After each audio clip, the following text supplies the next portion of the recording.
Hey guys, welcome back to the One Man Show, the number one and the only fight podcast in Singapore. I am Singapore. Iman, and today we actually have the second most ranked fighter in Singapore, Ridhwan, joining us. Welcome to the show, Ridhwan. It's a pleasure to be invited, even though I'm not the first. I am Yes. blessed to be remembered, even though I'm in number 2. So, yeah. And also, as a double whammy to Ridhwan, we also have the first person and so far the only person that I know that has defeated Ridhwan before. We have Kai with us. Welcome to the show, Kai. Hey, thanks for having me, guys. My pleasure. What's up, Kai? How are you? I'm good, thank you. Yourself? We are good. We are good. How's COVID-19 treating you? It's been different lah kan. But I manage,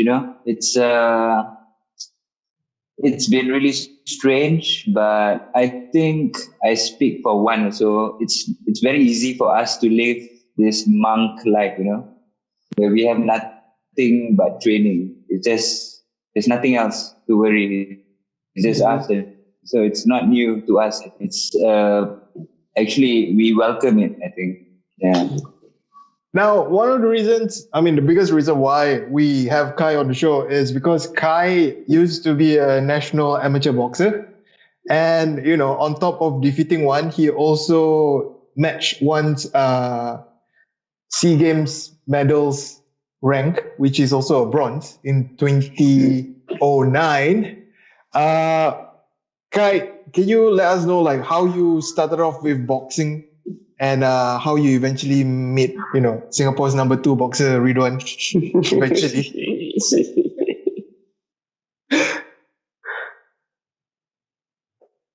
A lot of bronze medalists in the show. Yeah, man. I think we might have, Singapore might have the most bronze medal in Southeast Asia. Yeah, and one of the biggest contributor to that is Ridhwan with his 3 bronze medals. Yeah, right? Yeah, man. I think this was, 2000 when I had to start boxing. And that's how I met Ridhwan at a Kade boxing school. And back then, Kade boxing school was super karate kid, like Kalang. And if you can find your way there, then you are halfway to joining the boxing gym. And back then, there was only 2. It was either Yutukan or Kade boxing.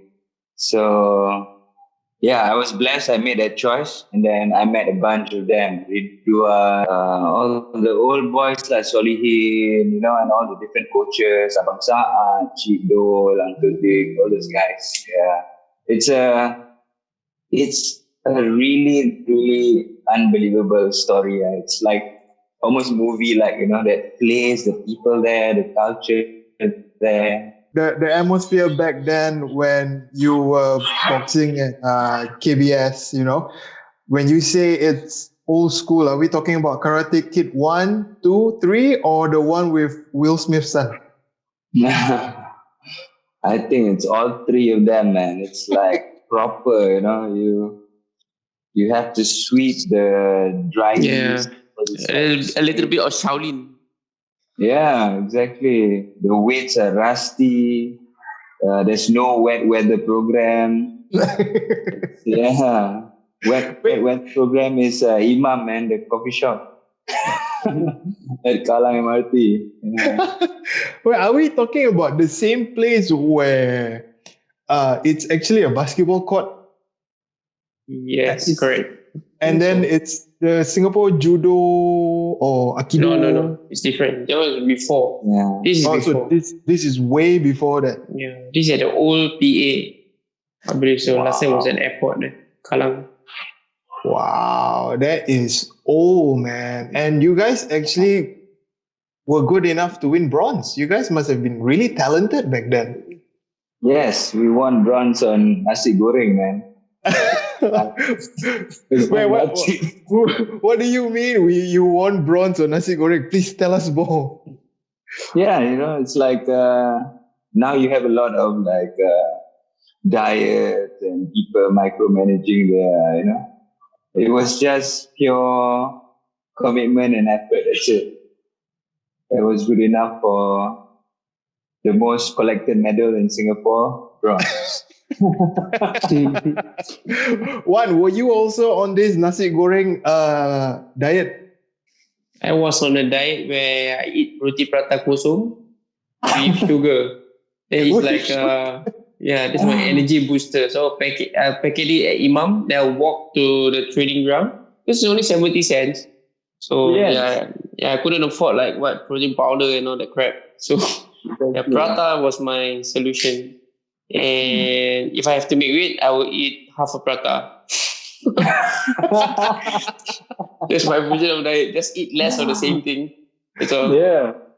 But stuff, die. But I mean, you guys were Singapore boxers, right? Yep. And of course, then think we're from Nepal. No. As in, like, you guys were representing the country already, and that was national team training. No, when we started, I think Kai and I, we were that time Coach Kade wasn't anymore the coach for the Singapore team. The Singapore team was training at Farrer Park if it exists, but Coach Kade's team was regarded as the Coach Kade's team. But when we go overseas, we don't represent Kade's boxers. We sort of like unofficially represent Singapore, but we are not officially Singapore. You know what I mean? Because the people from the overseas, they still recognize Coach Kade's name rather than existing president at that point of time. So I think that's how we competed against. So if the real Singapore team came, I think there were 1 or 2 events. So we became Singapore B, then they become Singapore A. Oh. Yeah. So it was a lot of political stuff going on now. We don't really care about it. We just wanted to fight. And so we fought a lot. It's Singapore A, and then it's Singapore Malay after that. Singapore A. We got one Indian. We got one Indian. There's always one Indian. Always the one that died first. Okay, I did not say that, guys. I did not say that. Don't post shit on me and don't put me up for like bad stuff. Kai, you see who's the bad one in this podcast? Just now you say I'm the one that's always bullying him. You see the kind of things that your friend there say. No, but seriously, just a little jabs. It's okay. But seriously, you guys were training in such a facility. But what was it that kept you guys going on? To me, it's the culture, man. There's no, I would say, hierarchy. Like when I got in, Ridhwan is one of the best boxers, but he's not like I am the best boxer. It's so unlike what you think a boxing gym would be like, So everybody's so friendly. Everybody's so like, hey, this is what I learned. Why don't you try this? Or this is how I learned it. And and that's what attracts me to that place, It's just so homely. It's like our secret, man, because the place is already so like dry leaves, rusty weights. And every evening, all of us disappear to this place, for a couple of hours. We run together, we train together. It's like a nice secret, like a break from life, I guess, the place. So it was like a kampung spirit, you would say. Totally, yeah. Yeah, I mean, I can totally imagine, Ridhwan at a corner, waiting for people to come. And of course, Ridhwan cannot say that he's the best boxer, right? Because after all, until this day, he's still number 2, in Singapore, right? So, of course, he wouldn't say that. But what was it for you? Like, it really sounded like humble beginnings. I think it's just really genuine love for the sport. And I think more importantly, the people. I think the people were just like you're not alone. You're broke, and the guys next to you are broke also. So you don't feel left out. Then we go to every time we go to Imam, so I seldom pay because the uncles will pay for me, the pakcik will pay for me anyway. So yeah, half of it was because I love boxing, and half of it was after boxing I get free food. So kambing. Yeah, man. Yeah, it's really it's really just the people. It wasn't talk. We weren't even representing Singapore. I mean, we wanted to, but it wasn't really. We weren't focused on the goal. We were focused on the process, and we truly enjoyed it. We loved the sprints, the circuit training, just beating each other from one end of the court to the other because we've got no boxing ring. So it's really the people and I think just genuine love for the sport. This one doesn't. We're talking like $27, $24 a month. Yeah, 30 I think, $30 or $40 a day. Yeah, and this is if you start fighting for the club, then you don't pay. Yeah. those who never fight also never pay. Yeah, exactly. And Coach Kari like never said anything because he's got no heart to tell people to pay up. So yeah. That's one thing that I keep on hearing about Coach Kari. I mean, he is very generous with people, and Yep, he's never one to to penalize you if you don't have this or that and stuff like that. Now, I'm more interested in actually knowing the story about how Kai, you and Wan fought, and then you won, and you made Wan number 2, and until now he's number 2. So tell me more about why were you guys fighting each other and what happened during the fight? I think, to be honest, it was actually ping pong. It wasn't boxing. But no, man. To be fair, I think he was at that part of his life when I think national service came around, right? Yeah, and I had a girl. Yeah, and he had a girl, man. Basket, sir. And a girl. She was I mean my ex-girlfriend back then. I think that was the first fight she saw me fight and I lost. So I was like trying to go for the rocky feel lah, like losing then come back. But basket only 3 rounds, not enough time. Wait, is this the reason why your girl never shows up for your fights anymore? No lah,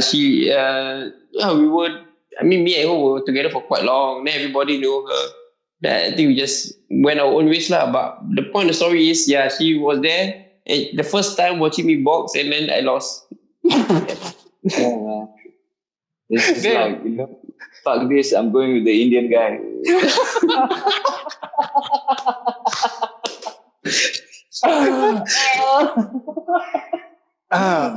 I just need to make one thing clear before any of our listeners think otherwise. But we at the One Man Show, we love everybody. We are not systematically a racist group, even though we are brown boys. But yeah, I have no idea where all this Indian guy is coming from. But yeah, so apparently one loss. Wait, what fight was it? Was it a national championship? Was it a? I think it was. Yeah, go ahead. I think it was just a friendly. I think because we were trying to promote the sport. Because back then it was quite quiet, I think. So I still remember it was at Safra Tampines, and then we just fought long because I think there were not enough boxers, and so they had to fight him. Kai, when you had to fight one, what were you feeling? Do you think that? Were you confident going into it? Even though you said that when you first joined, you thought he was one of the best boxers around. That's the most. That is the thing with the gym, though. It stems out from that.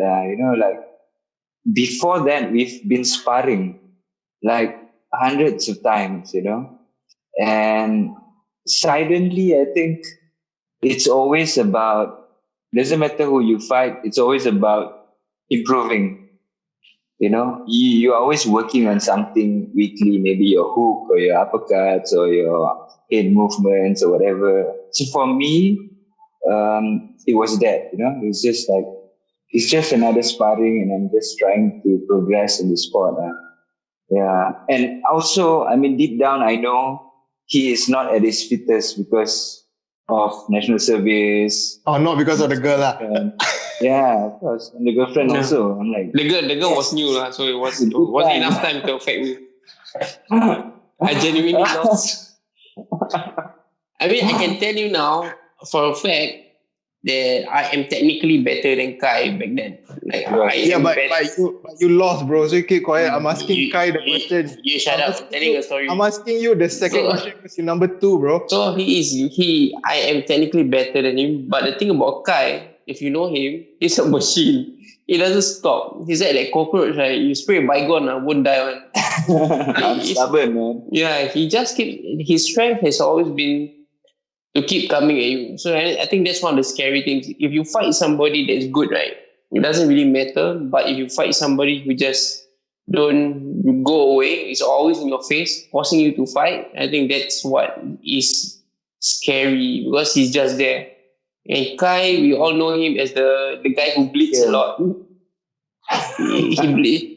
His face will get puffed up like an old chunky fish ball. But he will just keep coming because he's got sensitive skin. So, because I remember it a lot. It's like my heart, Like in a lot of tournaments overseas, right? He always reaches the finals. But he had to go through like 3 or 4 fights, but he get beaten up so bad. And then the finals, he cannot fight because his face is fucked up. Yeah, one of my eyes is closed, Yeah, most of his fights, he will always lose the first 2 rounds. First round lose, second round very close, then third round, then he just keeps coming and coming and coming. I think he's the kind of guy who just imposes his will on his opponent, and his opponent was like, mampus lah, okay lah, kau menang lah, sial. So ini Kai Rocky ni. He's the real Rocky. Dia Melayu, dia rock. Dia batu.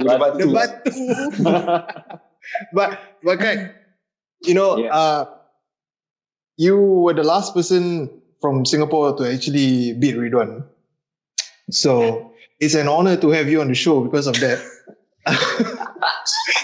But I also one just he just told people why you're so good and all that. But I also want to know, when you were fighting Ridhwan, is there a specific strategy or method that you tried out and you eventually defeated him?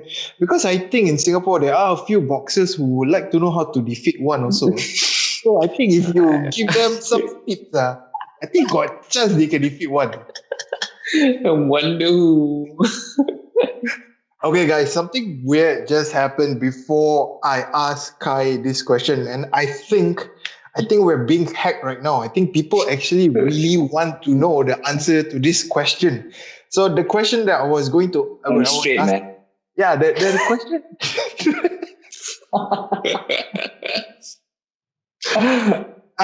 Yeah, okay, you guys know that he's straight now, but apparently that's not the question that people are hacking us to know. The question is, Kai, one of the reasons why I respect you a lot and I love the fact that you're on the podcast is because you are the one and only Singaporean fighter who has defeated one that is alive to tell the tale. Because I don't know where the rest went. But I also want to know, one has told us like, oh, you are the machine lah, you got sensitive skin, you are the batu and all that. But I also want to know, what is there a certain strategy that you use going into your fight with one? Because I think there are some Singaporean boxers out there who would also like to know how to beat one. Actually in the ring, not on paper, in the ring. Yeah, I think in the paper there's a few that has already done that lah. That's why one is number 2. On Instagram can or not? Like repost kind of stuff. Maybe can, but now in the ring, technically, tell us how you beat one. What is the recipe? Oh man, it's actually quite easy, you know. First, you gotta take away the prata from him. No, man, it's like you gotta put in the time. I feel, and I knew at that time he wasn't at his fittest, so it was very simple. I just need to be fitter, you know.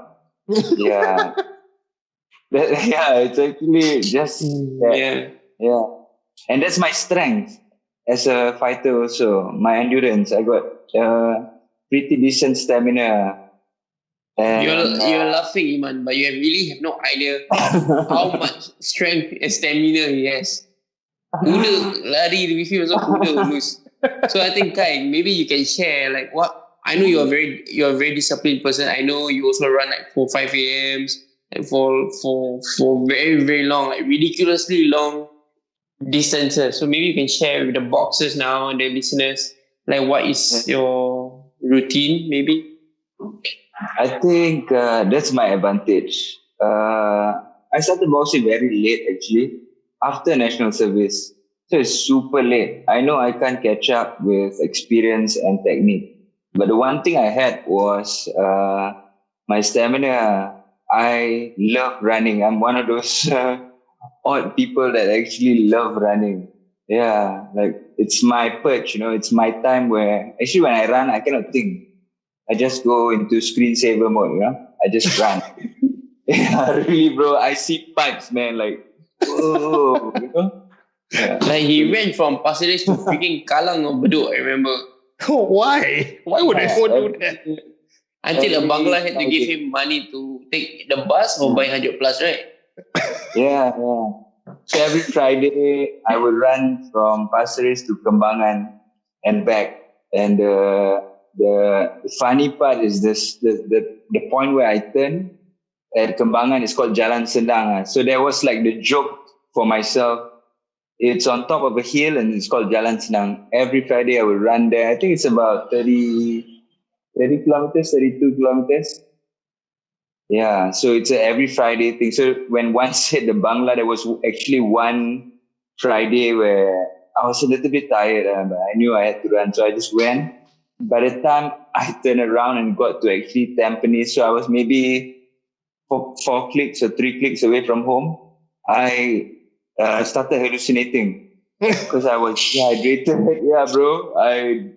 I was at the red traffic light, just my hands on my knees and not walking, and I'm looking, it's still red or is it orange or is it green? Can I walk now? I had trouble with orientation.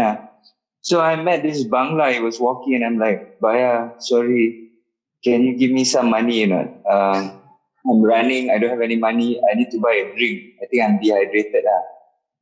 So the fella actually like, brother, I won't give you money, but follow me to the 7-Eleven, and he bought me a H2O and banana. Yeah. So that was a really, really nice thing for him. Like I could have died from heat stroke or something, you know. I was hallucinating. Like I was actually worried. Oh man, can I get home? I was at that point, you know, like I don't know whether I can get home. I think there's two funny things here. One is I don't think the Bangla has ever met anyone who asked him for money. Secondly, he didn't even trust you enough to give you the money for you to see Yeah, right. And this shirtless guy is probably doing drugs. He needs money. And the third thing, bro, there might not even be a Bangla. because you could have made up this in your head. Yeah, exactly. And Okay, so besides that, I run every day. I run every day at 4:30 a.m. That's when the stadium's open. So I cycle to Tampines Stadium and I run. Back then we were doing sprints, but before things got serious, it was just running, just easy running, maybe 3 clicks, 4 clicks. Because in the evening we have another run before we start training every day. That's Kade Boxing School. We run 3 kilometers, I think, before we start whatever we need to start with boxing. Yeah. So basically, you're saying that the few ways that Singaporean boxers now can learn in order to defeat Ridhwan is to run 30 kilometers until you hallucinate. Yes. And as long as you don't meet the Bangla, you cannot defeat one. No, man, that Bangla is like the rite of passage. You know you are there if you see the Bangla. and jalan senang, right? Yeah. And then, there's actually two ways. There's only two ways. Yeah, they either run 30 kilometers or they run away from me and just post shit on Instagram. Oh. Okay. No, that's wrong. I like how you think. Correct. There is two ways because you're number 2, right? So we've already discovered the first way. The second way is to get him a girlfriend and ask the girl to watch him fight. Right? Yes. Or put me back into NS. Yeah, that's it. So yeah, Round guys, 1 and 2 is yours. Kai has been kind enough, to honor us and also tell us the secret to beating one. If any of you guys out there, and a lot of you I know, want to see one defeated, and some of you guys want to defeat him yourself, please go and do as Kai did. And if you find a Bangla in Jalan Sedang, please let Kai know because Kai owes him some money. Yeah, man. Totally. That's brilliant. Okay, let's take a short break now, and then let's do the Q&A. We're gonna ask you 5 questions, and you can only answer with one word or one sentence. Okay? Okay, go for it. Okay, cool. Just make sure your phone is not overheating yet. First, Ken. Yeah, let me touch it. I need to give it some love, Okay lah, it's not bad temperature. Okay, no coughing, clear. Sometimes most things when you rub they become hotter. You know what I mean? Oh.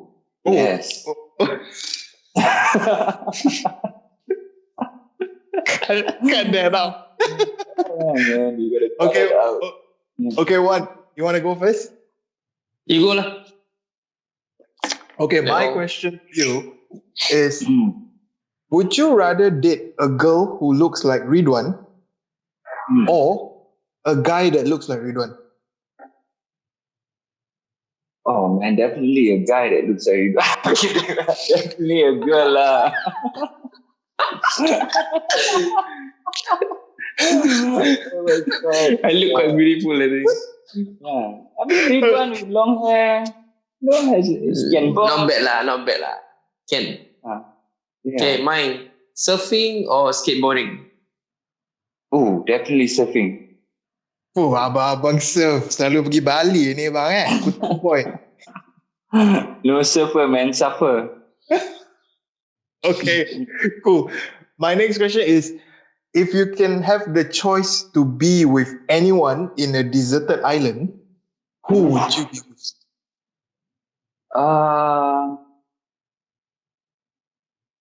It depends. I have to be quick, don't I? Yes, just choose one. Nak songe pula. Yeah, right. I think There two. Bear Grylls. I would, Bear Grylls. Yeah. Bear He can get me food. Yeah.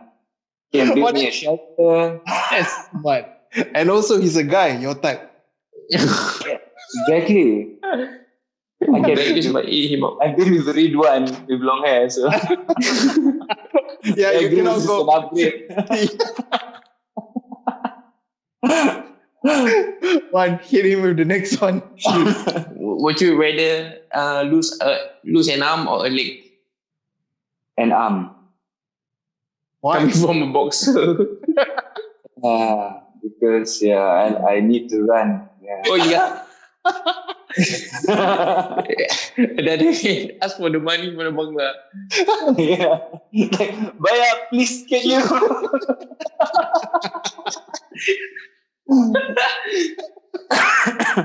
Okay, last one.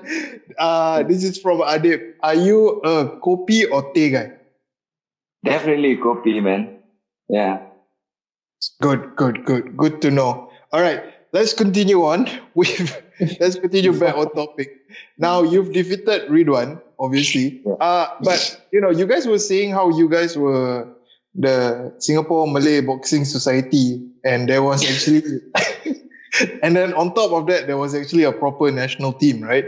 So how did you guys get chosen to actually go to the 2009 SEA Games? We were just winning more, I guess. I think the results speak for itself, Yeah, after a while, it was just like, hey, man, the Malay team is winning more. Let's get the Malay team on board. And it's not just the Malay team, man. We had other races also, We had the Filipino. Is he Malay? Eurasian. He's Indian. Yeah, it's Indian. Yeah. One guy. You guys said one guy. Oh, that's enough. It's enough. Yeah. So how was I just want to know, how was the transition like from Singapore Malay Boxing Society to Singapore national team? Did they come and say, hey, you guys, we would like you guys to represent us, or hey, you guys beat up all our guys, so we have no choice but to send you guys? What was that like? I think, was it maybe because there was a national open finally or something like that? Or I don't know, man. Maybe not. I can't remember very well. I'm quite old, so my memory, I can't remember things I did yesterday, man. It's one of the punches, man. I think Coach Kade, like I said, Coach Kade wasn't the president or the coach of Sabah back then. So, but he was trying to get back into it, and he was busy sending his fighters from Kade's boxing school for overseas tournaments. So we were quite busy, the boxers from Kade's boxing school, and I think me and Kai are the two most common names that always end up in the finals, whether we win the finals or not. So I think when Coach Kade proposed our names to Sport Singapore to have an argument to send us for the SEA Games, I think that's how we got through that selection process, I think. Mm-hmm. Yeah. I think so. And how was it for you, Kai, when you got the nod that, when you got the news that you were selected to represent Singapore and you were going, to the SEA Games and stuff like that? How did you feel? In the beginning, it was a bit strange. Yeah, it was a bit strange because we didn't have a time frame. We were fight ready every week because coach can say, "Hey, this Saturday we're going Penang," or in a short notice we were always ready. So when it finally came that hey man, we're gonna represent Singapore, it felt natural, and of course you question yourself like, oh my god, now this is the real thing, but we kind of been doing the real thing for the past 7 years, man. So it was an easy transition, only just maybe a little bit of pressure that now your behavior or what you do outside of boxing might be a reflection of the entire boxing in Singapore. So those are the nitty-gritty stuff that I was worried about. But in terms of output and effort, I had no qualms. It was good for me. Yeah. What about you, Wan? Did you feel the same way? I think we were very excited, but obviously we had no idea what we are getting ourselves into. But I think that it sort of gave us we had the enthusiasm. We were not scared. We were not afraid. We were just happy, and we were just really looking forward to, I think, to prove to ourselves more than to anything else or to anyone else. But for the past 7 years, we've been competing technically, indirectly for Singapore without Singapore caring or knowing. And so this is sort of the first time where we're going to be coming up in interviews on the screen. And I mean, obviously, we hope that we can bring back a medal so that there's a good reason for us to, continue for boxing to go again for the next SEA Games. because boxing hasn't sent anybody to represent Singapore in the SEA Games for so many years. Then we were the first two to be picked, selected, chosen to get the sport back on track. So we felt responsible. We felt responsible, and we felt like we must win something. And we trained the hardest we can. I think we had a training camp to Philippines. That was also a trip. That was also a crazy trip. Yeah, oh my God. It's to Cebu. So yeah, it was fun. I mean, when you guys got to the SEA Games and you guys actually went on to medal, of course, one went on to win the first of his 3 bronze medalists. So no one's really interested in that because he has 3. I think people are more interested in Kai. Kai, you said before, like we were off air, you said you were gifted your medal. Can you share that story? That sounds interesting because I think one had to fight for his. Yeah, because in boxing, it depends on the number of people who are competing on your weight class. If there's an odd number, then one person will receive a bye, right? You automatically go into the next round. So the number of boxers that were in my weight category at that time, 60 kilos lightweight, was odd. And I got the bye. So it was a confirmed bronze medal. Well done. You know how that happened? How? The Bangla. Right. Confirm. Yeah. That was the sign. I should have seen it, man. I should have seen it coming. How do you feel as a boxer when you realize that you have the bye? Do you feel more relieved because you straight away have a medal, or do you feel like, tak syok? In a sense, yes, because there was a pressure of getting a medal, so that at that time we can. I remember this very clearly. It was Ridhwan's goal that I vicariously also believe in, that we need to pave the way for the future boxers, So doesn't matter how a bye, nobody's gonna care, but on paper, it's a bronze medal after so many years of lull, there was nothing. And then suddenly okay, let's try and see, let's get these 2 guys and bring them to the SEA Games. And suddenly we got a bronze medal. So, there's a potential investment there for Sport Singapore, I suppose, to hey, maybe we should put a little bit more attention. And just the thought, I think, brought us a little bit of relief and joy also, And the ministers were there for Ridhwan's fight, for my fight. They came post-fight and they felt proud and and the fact we didn't get knocked out, I think that's what they mentioned for us to not have that experience that the rest had. Because I was fighting the Asian Games gold medalist. It was so painful, but I didn't get knocked out, thank God.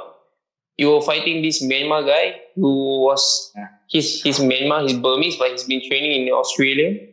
So he's got that experience, that level of experience, and we didn't get knocked out. So it was quite. I think there was no doubt about our fitness then. Yeah. I think we felt both of us felt that we could go another 3 rounds, no problem. Yeah. And that time was the fasting month, right? We were training during the fasting month for the SEA Games. Exactly, yeah.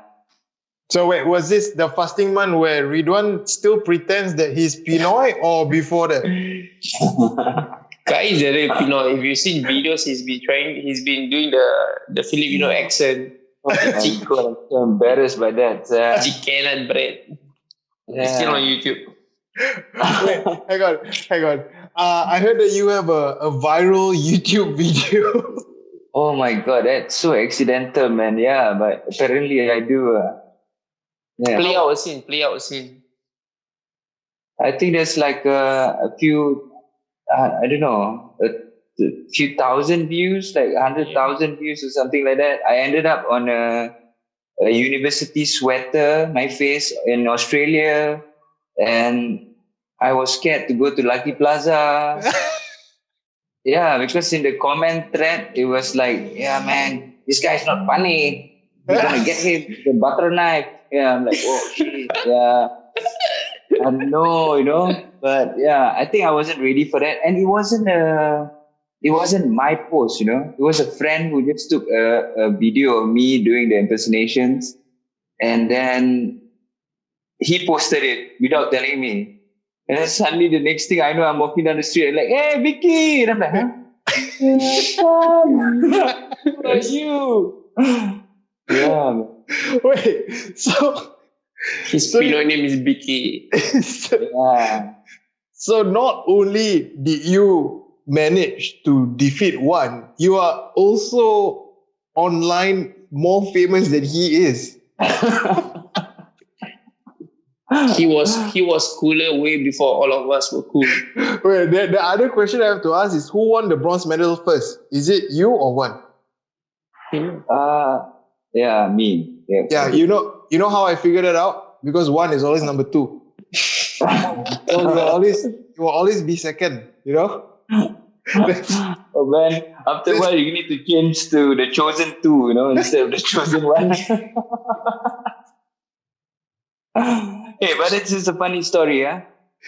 Actually, I'm number two because when we went to training camp in the Philippines, they couldn't pronounce my name, but they knew one, right? So one is one, and I am two. Yeah. Yeah, So- every morning our coach will be like, 1, 2, come practice. Let's go. Oh, I see. Now it all makes sense. All the impersonation that you do or you did was revenge for those people who actually couldn't pronounce the name, right? Because you Malay, what? Malay always want revenge, what, right? You watch Surya, all revenge, what? Revenge, husband outstation, hence cheating. Confirm mother die in the end. Yeah, exactly. No, let's try. Let's actually try to make this a boxing podcast, guy. Other than the one man Malay show, just like how it was Singapore Malay Boxing Association. Now you had a bronze medal. Of course, it doesn't matter how you get it as long as you get it, right? Some people are pound for pound number one. On paper, does. As long as you are there on paper, number one, one will always be number two. But what happened after you come back from the SEA Games? I mean, was there any thoughts about going pro? Did you want to continue boxing and stuff like that? Because from my understanding, you're no longer boxing now, right? No, I'm no longer boxing. I'm just coaching. After the SEA Games, I was at a point of my life as a Singaporean male where I'm at of that age where I was actually a bit worried. I think I was 28 or 27 or maybe 29. I can't remember. I'm not good with numbers. And I haven't had CPF, for the past 8-9 years. Yeah. I mean, to accommodate to our boxing, because we went all in. It was training first. So we did odd jobs. We did whatever we can. I think we did everything. He cooked. He cleaned the floors. I did movers. We built wedding dice for wedding companies, telemarketer or whatever job we can find, storeman.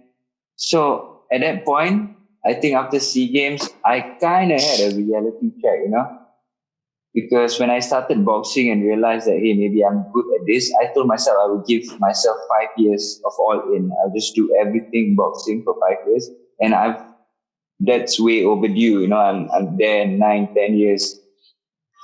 So Because you're not good with numbers. yeah, exactly, right? Because you're Malay. I'm like, apa ni? Maths lah lagi. Dah lah. Quadratic equation. Susah lah. Yeah, man. So at that point, I told myself, I made a decision. Okay, man, I've done all I can, and I've got that. I got that SEA Games to remember, and I think we've done enough to pave the way. These are all like my self thoughts. And the rest of the gang, like Ridhwan, Solihin, and the boys, they have enough to carry on, holding the torch to pave the way. And I thought maybe okay, it's time. I'll just stay for maybe one more competition, and then I can't be selfish to my future. And it was either carry on and then maybe qualify for the Olympics.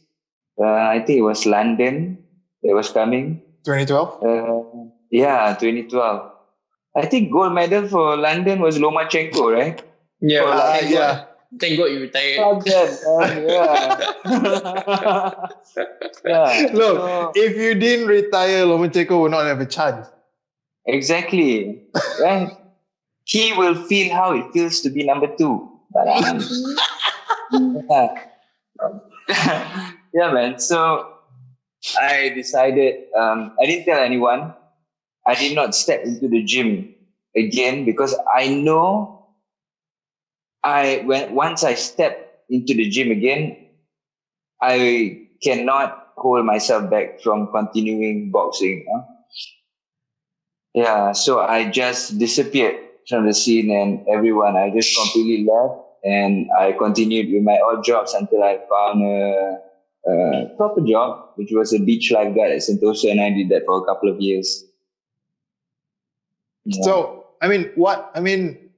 you just up and left without telling anyone. Yes, he did. How did the team take that one? I don't know what the rest. Yeah. Everyone was confused. We were like, what's this guy? He ran off with a boyfriend or what? Exactly. It was like, Sorry, man, going on for my sexual orientation. I think Coach Kadir was nagging, mana budak nak kau dia takut.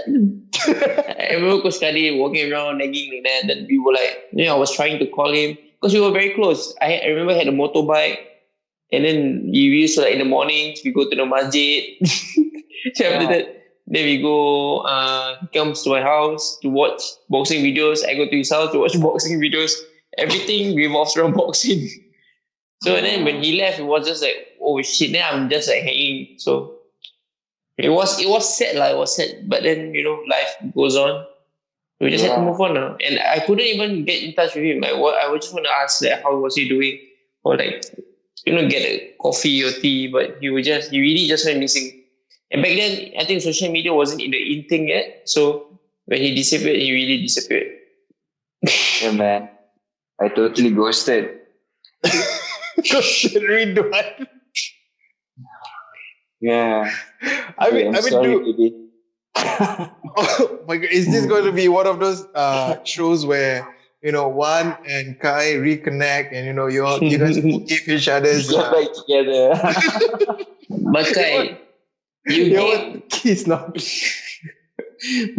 gave so much to the sport. I mean, like, I don't think people really understand what you sacrificed, what you give, because we started boxing, you were at the age where everything was on the line.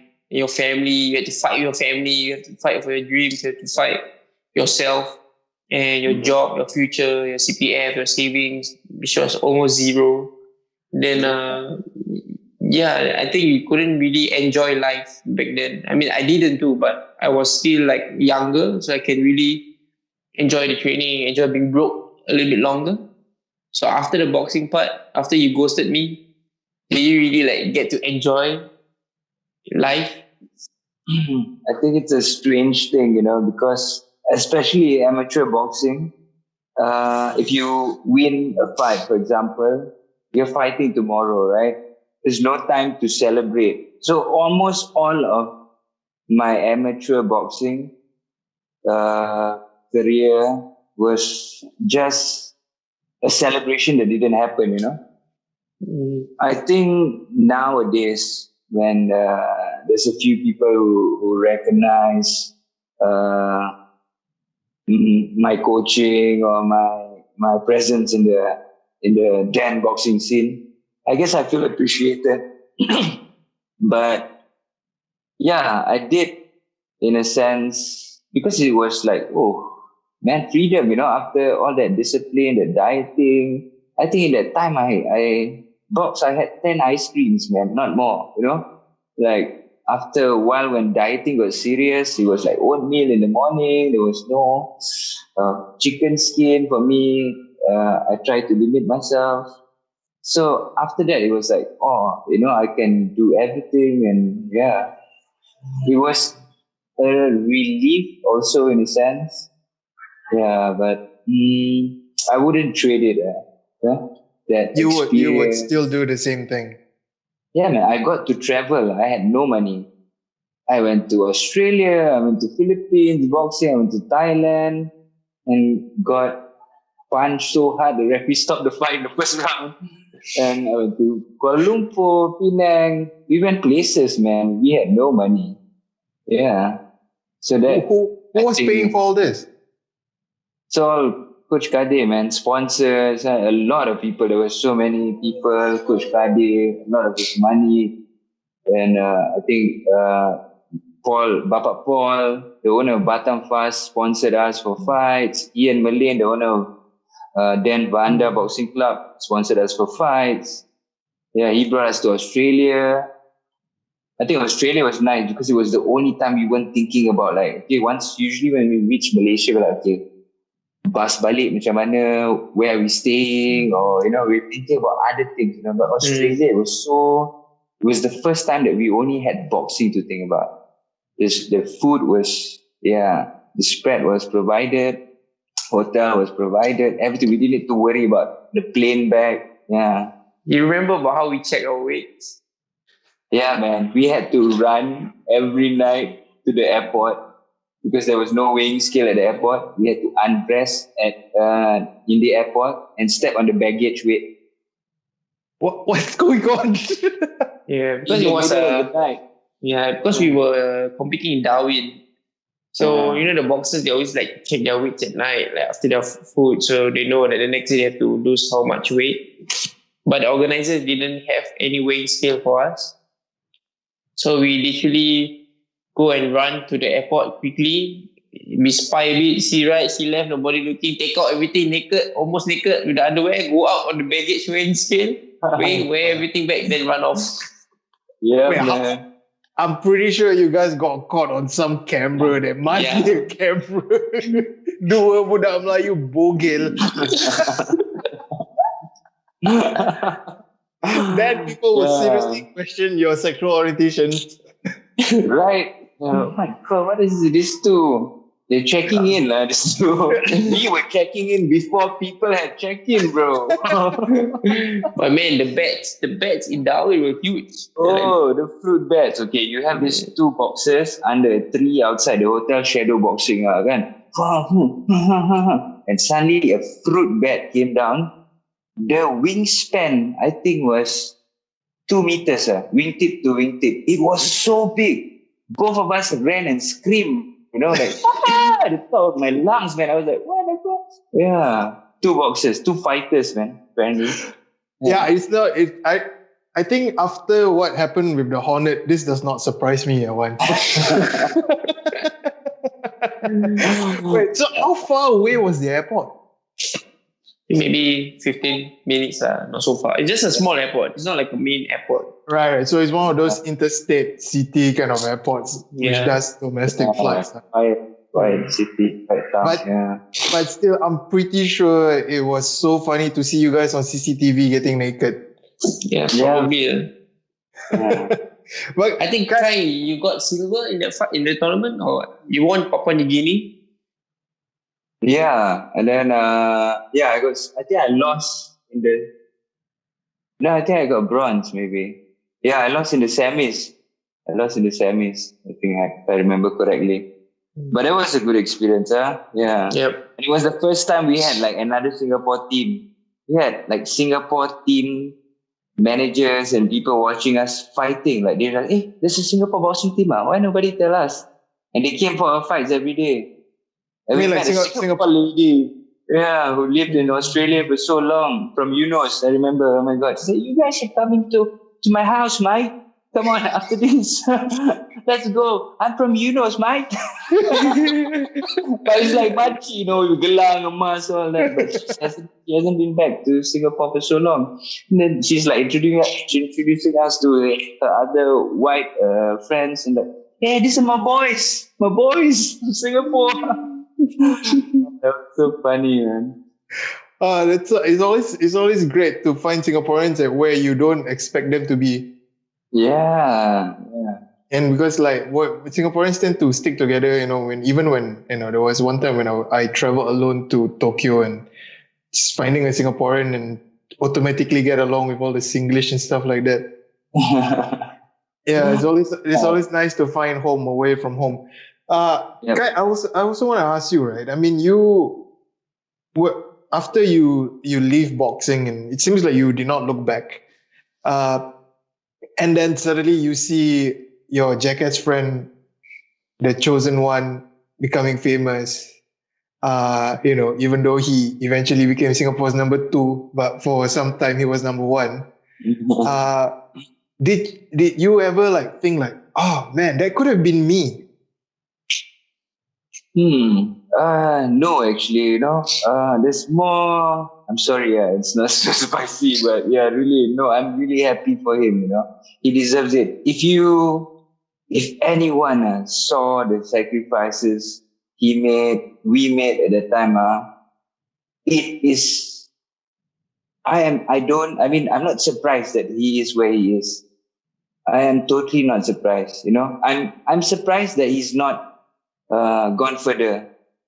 To me, he needs to be further because, Coach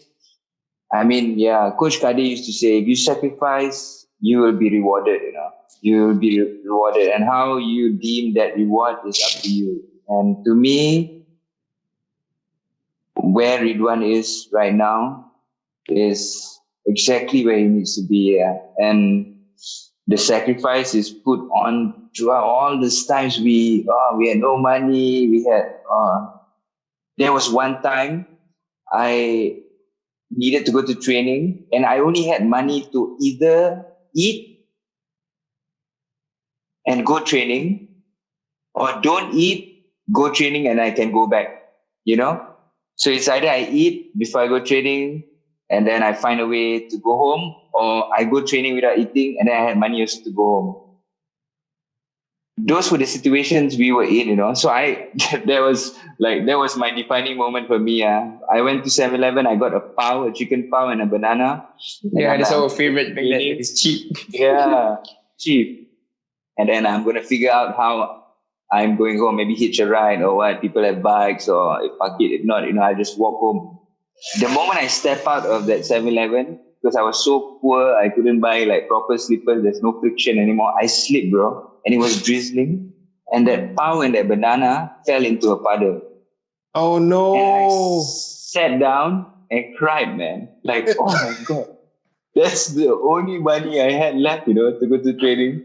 I mean, I could have used that money to go home, but it fell in a puddle. I also tama. I took out the banana, I pulled the pao, I eat both, and then walking out and then sleep. And those were the situations that we were in, and Ridhwan has so many as well. And where he is right now, to me, it's just the natural order of things that he deserves to be there, man, on that pedestal. Yeah, number 1 or 2, it doesn't matter. Yeah, and we all know. Boxing community is so small, We spot each other, all of us.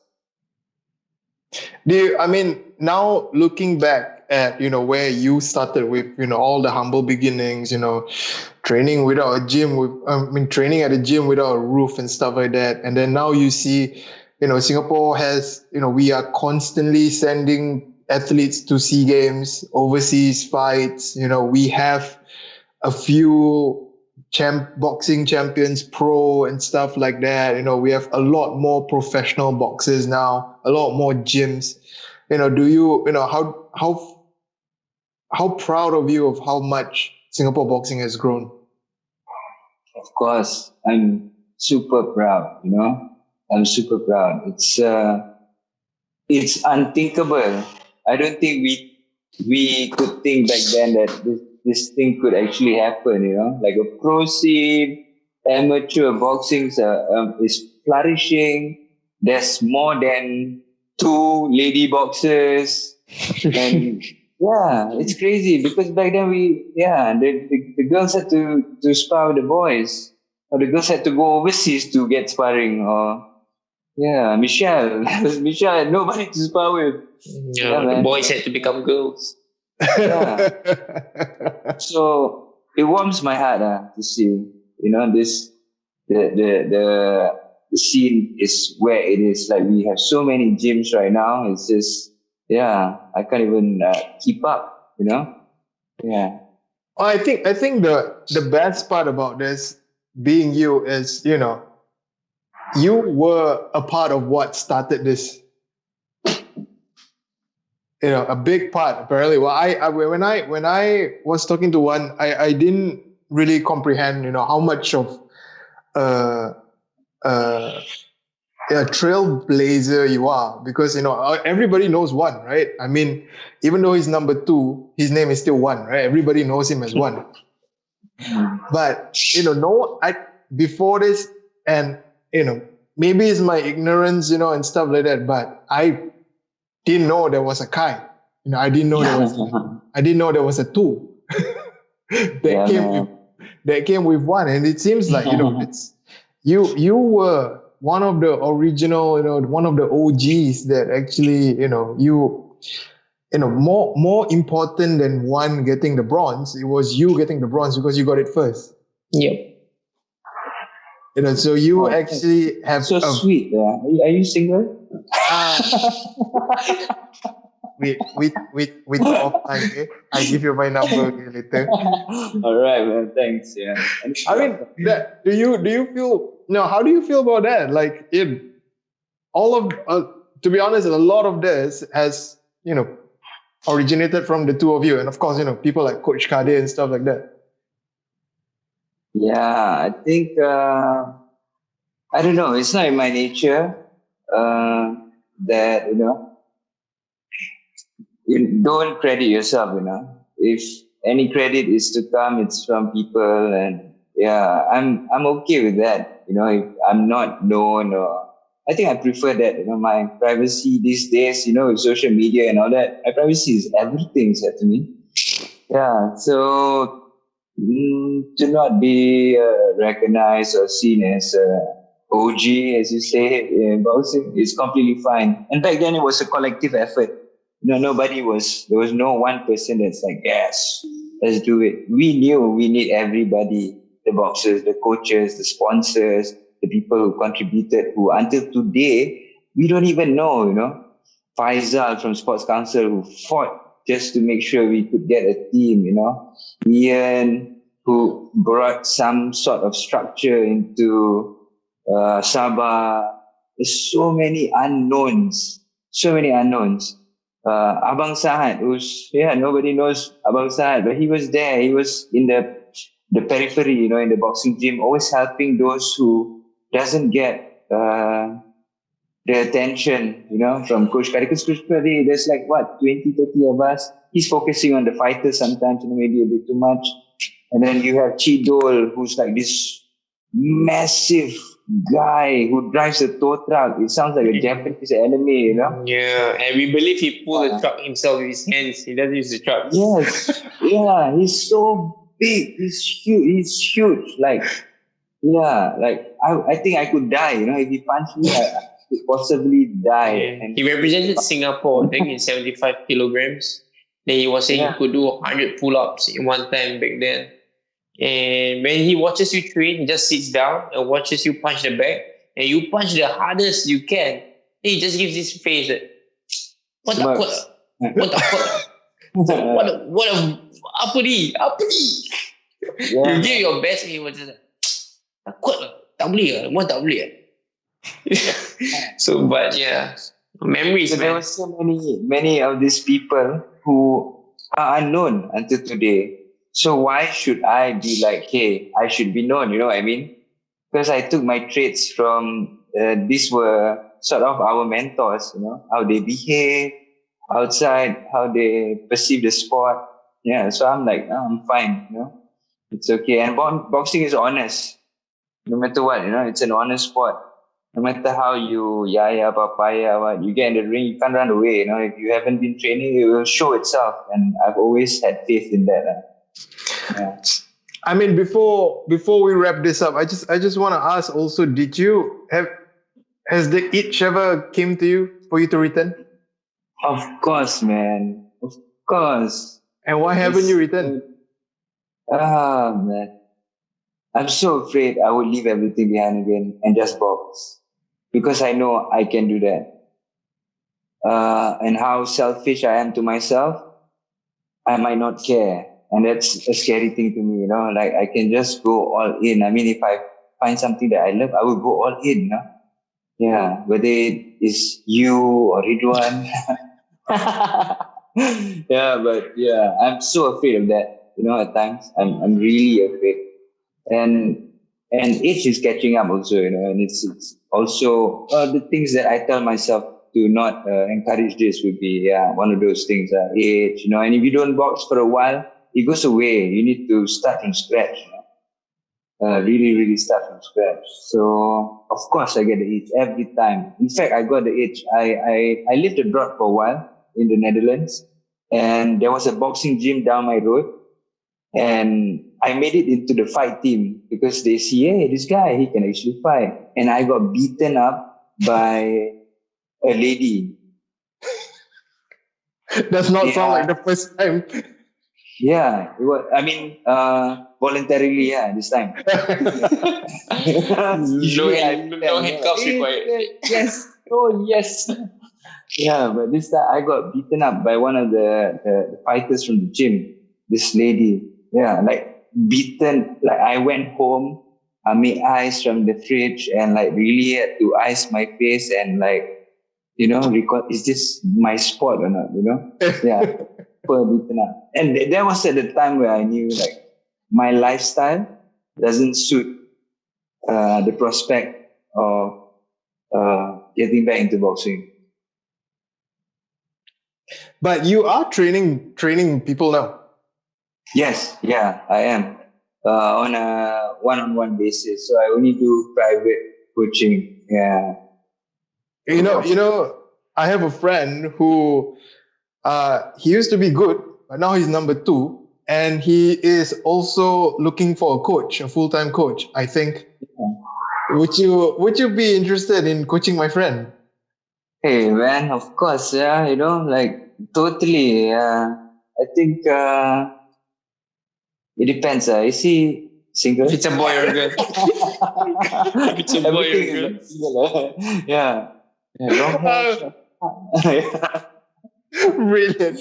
Look, I mean, we're just gonna wrap this up now, but I want to say, thank you so much for being on the show, Kai.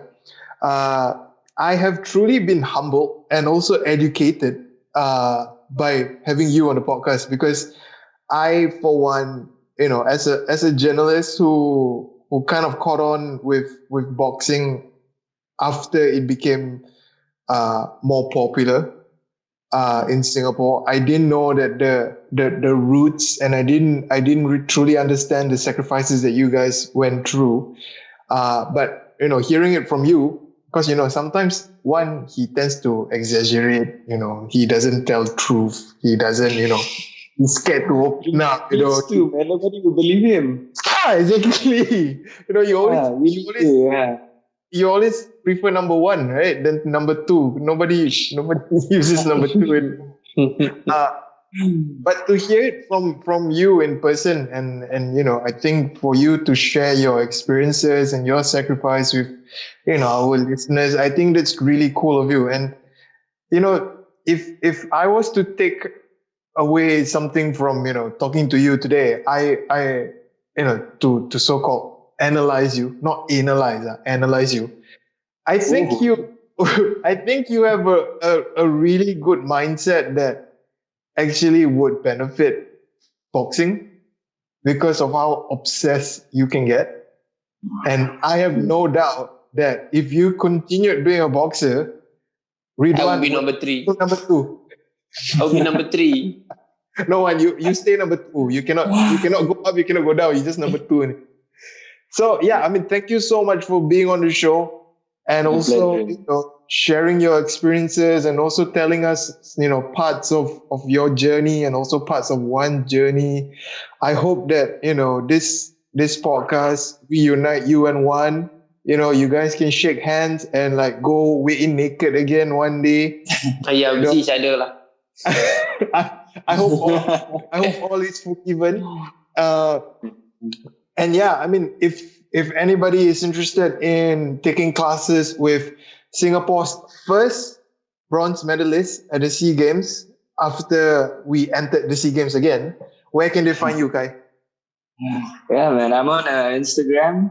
It's called Coco Boxing SG, or you can find me on my Instagram also. I think it's Kai Coco, KAIKAWKAW. Kai Coco, like a bird.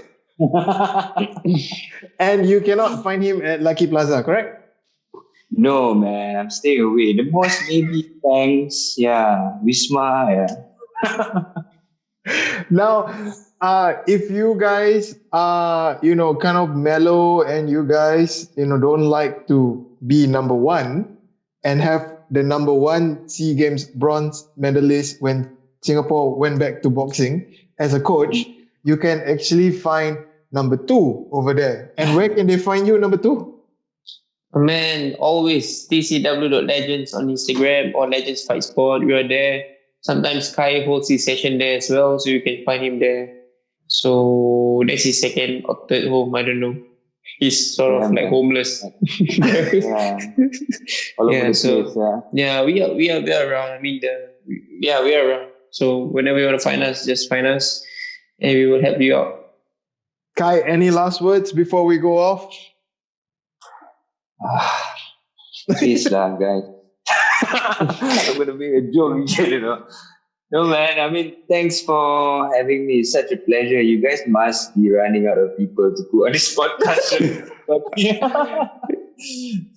but it's a surprise and such a pleasure to share experiences, and keep on the good work, man. Like, I'm watching a few of the podcasts or have been watching already. And I think it's super entertaining and it's good in a sense that it widens the horizon, for the fighting scene. And I love it. I love that part of it. Yeah. We didn't have this. This is an upgrade. Yeah. Thank you so much for your kind words, Kai. Thank you for being on the show and enlightening us. Remember, this is the One Man Show, Singapore's first and number 1 podcast. Despite Ridhwan now being the number 2 boxer, we are still number 1 as a podcast. So yeah, please continue listening to us. We've recently reached 5K listeners and stuff like that. We're growing. We're trying to grow. And as usual, we're trying to reunite or unite the boxing scene. Even if it means we are reuniting people to be against one, we still support that. So yeah, thank you so much again, Kai. I hope to see you around soon at Legends, where I am never at. Yeah, definitely. When I see you, I'm gonna buy you coffee. I'm gonna buy you pao, and I'm gonna buy you banana. What banana? Make me try, All right, guys. This is the One Man Show. Follow us on Spotify, Instagram, Facebook, and YouTube. Bye-bye. Bye-bye. Kai Rocky ni. He's a real Rocky. Dia Melayu, dia rock. Dia batu. Dia batu.